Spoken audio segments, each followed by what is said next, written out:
For some time, we've supported the International Atomic Energy Agency doing more in the Pacific region. So that particularly means doing more with the Pacific Island countries. We've helped fund this particular meeting, but I think it's just as important that we've been a consistent advocacy for the agency engaging in the Pacific, and we're very encouraged by its increasing efforts to do that. And there are many small countries that want to benefit from what nuclear science in fields like medicine, agriculture, water management, soil management can do. And we, Australia, these are our partners in the Pacific, and Australia would very much like to see them benefit from these programs too.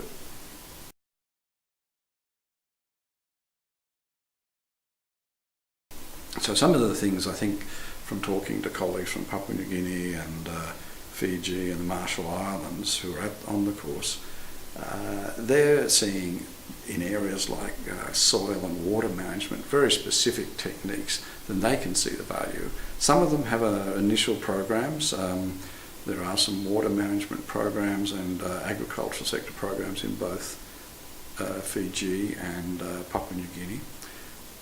I think they can see the potential for a lot more, but it can't be a one-way exchange. They're small countries. They don't have a presence in Vienna. They have some presence in Europe, but they're pretty busy with lots of priorities. They're looking, and I think Australia would like to see the agency continue to increase its engagement with and in the Pacific region. There is some terrific work done in areas like oceans research in the Monaco marine labs. A lot of that is highly relevant, as you can imagine, to small island development states. The work done on global phenomenon, patterns of pollution, phenomena like red tide, studying more what you would expect the agency to study in areas like radionuclides, fallout in the Pacific.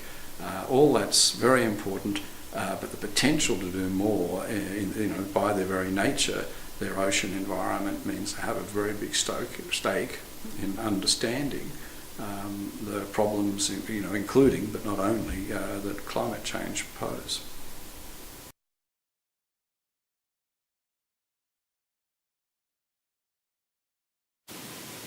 Well, I think their vulnerability, for example, to climate change, by their nature, they're countries with a small population base, often with limited resources and frequently with a very fragile environment. So particularly, for example, low-lying coastal areas can be particularly vulnerable to phenomena like sea level rise. Their other particular challenge, again because they're not large, is they don't have the international presence of larger countries. They're disadvantaged in terms of access to information and on their own often disadvantaged in terms of advocacy for their particular needs.